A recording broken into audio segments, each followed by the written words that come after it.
Assalamualaikum warahmatullahi wabarakatuh.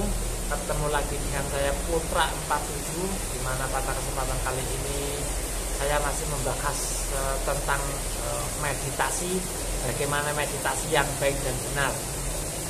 Jadi puncak dari meditasi adalah bisa meraga sukma atau melepaskan sukma dari raga, itu adalah puncak dari meditasi. Cuma tentunya sangat sulit dan itu butuh tahapan-tahapan yang sangat panjang dan lumayan sulit. Tapi sesulit apapun ilmu, kalau teman-teman mau belajar, saya yakin suatu saat akan bisa juga. Tapi justru sebaliknya, semudah apapun ilmu, kalau teman-teman tidak mau belajar, selamanya pun Anda tidak akan bisa. Jadi kita meneruskan pembahasan yang kemarin posisi dari 3 hal, sekarang bisa dari dua bagaimana cara untuk mengosongkan, bagaimana cara untuk menyatukan. Ini belum mengosongkan ya, bagaimana cara menyatukan pikiran dan perasaan. Itu walaupun banyak sekali macam cara-caranya, ini adalah yang efektif. Cuma kita harus selalu belajar, karena tidak ada ilmu yang instan, itu nggak ada. Semuanya perlu proses pembelajaran, istiqomah, mantep, yakin suatu saat pasti akan bisa. Jadi setelah kita duduk bersila, geringgingan dan lain sebagainya, kita sekarang membahas bagaimana cara supaya cepat untuk menyatukan pikiran dan perasaan, untuk memfokuskan perasaan kita. Jadi kita itu memfokuskan 2 hal. Satu adalah suara, yang kedua adalah telinga. Jadi buat teman-teman untuk pemula, pembahasan kali ini itu saya akan membahas bagaimana menyatukan atau menyatukan pikiran dan perasaan, supaya kita benar-benar fokus, benar-benar bisa merasakan bukan hanya ketenangan jiwa, batin juga. Jadi teman-teman harus bersuara dan teman-teman mendengarkan suara teman sendiri. Salah satunya gini, seandainya kita baca wiridan, setelah tasbih atau kalimat thayyibah. Jadi yang mudah, yang seperti saya lakukan, saya seperti biasa, itu hanya kalimat thayyibah, kalimat lafaz Allah ya, lafaz Allah. Jadi teman-teman kalau posisi sudah duduk bersila, sudah nyaman, tenang, nyaman semuanya dari wilayah dalam artian sepi, sunyi. Nah teman-teman itu baca lafaz Allah, itu benar-benar teman-teman itu mendengarkan sendiri. Jadi belajar memfokuskan seperti itu, jangan terlalu keras. Jadi minimal teman-teman itu mendengar suara teman-teman sendiri ya. Jadi kalimat seperti ini, suara Allah, Allah, Allah. Nah seperti itu teman-teman mendengarkan suara teman-teman sendiri. Jadi fokuskan ke suara Anda sendiri ya, suara Anda. Jadi Anda mengeluarkan suara Anda dengarkan sendiri. Itu benar-benar difokuskan terus, difokuskan. Jadi lafaz Allah, Allah, Allah, teman-teman itu benar-benar didengarkan. Jadi harus fokus dengan suara Anda sendiri. Itu kita melatih dari suara dan telinga.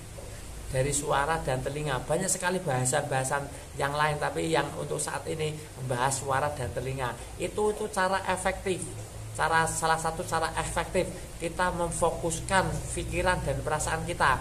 Jadi kalau cuma untuk belajar mengosongkan, itu emang ada tahapannya. Kalau kita langsung wiridan, langsung belajar mengosongkan, itu sangat sulit. Bahkan Anda kalau belajar bertahun-tahun, itu saya yakin tidak akan bisa, karena semua itu ada tahap-tahapannya. Jadi ibarat orang sekolah itu dari SD kelas 1 sampai kelas 6, SMP itu prosesnya seperti itu. Jadi prosesnya emang lumayan panjang dan lumayan sulit.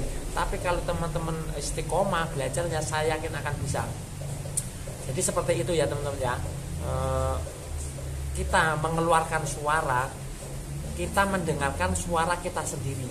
Jadi fokus dengan suara kita. Jadi nggak perlu keras-keras, yang penting kita mendengarkan suara kita sendiri dengan lafaz Allah, Allah, Allah. Ya seperti itu. Itu posisinya sampai berulang-ulang. Sampai bawa pakai tasbih ya enggak apa-apa, enggak pakai tasbih juga enggak apa-apa. Yang penting intinya kita itu memfokuskan pikiran dan perasaan. Dalam artian kita memfokuskan suara kita. Jadi kita mengeluarkan suara, kita mendengarkan suara kita sendiri. Itu cara-cara efektif kita untuk belajar menyatukan. Setelah kita suatu saat bisa menyatukan, baru kita belajar pengosongan. Pengosongan pikiran itu memang sangat sulit, karena kalau sudah kita sudah bisa mengosongkan pikiran kita, otomatis pembelajaran dari pengeluaran ruh itu akan terjadi. Cuma prosesnya lumayan panjang, dari kita harus mematikan rasa secara dohiriyah. Dohiriyah itu badan kita harus benar-benar kita tidak merasakan apa-apa, baru kita mengosongkan pikiran itu tadi. Cuma ya itu tadi, seperti saya bilang dari kemarin, untuk mengosongkan itu butuh proses. Jadi meditasi itu intinya bukan hanya untuk penenang pikiran. Meditasi kalau untuk pengobatan itu juga bisa, untuk sakit migrain, itu vertigo, itu sebenarnya sangat mudah kalau Anda benar-benar mempelajari tentang meditasi. Jadi ini hanya inti dari meditasi. Puncak meditasi adalah bisa meraga sukma, ini ya teman-teman ya. Cuma walaupun prosesnya panjang. Jadi itu tadi, kita mengeluarkan suara, kita wiritan nggak perlu banyak-banyak. Kalau nggak seperti wiritan hijab, wiritan jajalul, wiritan apalah yang itu terlalu panjang. Jadi kita lafaz kalimat Allah saja ya, Allah, Allah, Allah. Cuma kita benar-benar mendengarkan, kita memfokuskan suara kita sendiri. Suara kita sendiri kita mendengarkan. Kalau seandainya kurang keras sedikit, kita agak kerasa dikit, yang penting minim kita dengar suara kita. Nah itu proses-proses. Ini masih banyak proses-proses lagi, karena untuk mencapai kesuksesan dalam meditasi atau puncak dari meditasi memang prosesnya akan lumayan panjang dan lumayan sulit. Tapi yakinlah suatu saat pasti kalau teman-teman mau belajar, saya yakin akan bisa. Terima kasih bahasan kita. Untuk bahasan besok-besok saya akan bahas lagi yang lebih dalam lagi daripada suara dan pendengaran, tapi mulai dari batiniah. Terima kasih, mudah-mudahan bermanfaat. Jangan lupa like, komen, dan subscribe, karena itu sangat membantu. Kalau teman-teman suka dengan video saya, silakan di subscribe atau share. Mudah-mudahan sangat membantu dan bermanfaat bagi teman-teman yang membutuhkan. Terima kasih, matur nuwun. Assalamualaikum warahmatullahi wabarakatuh.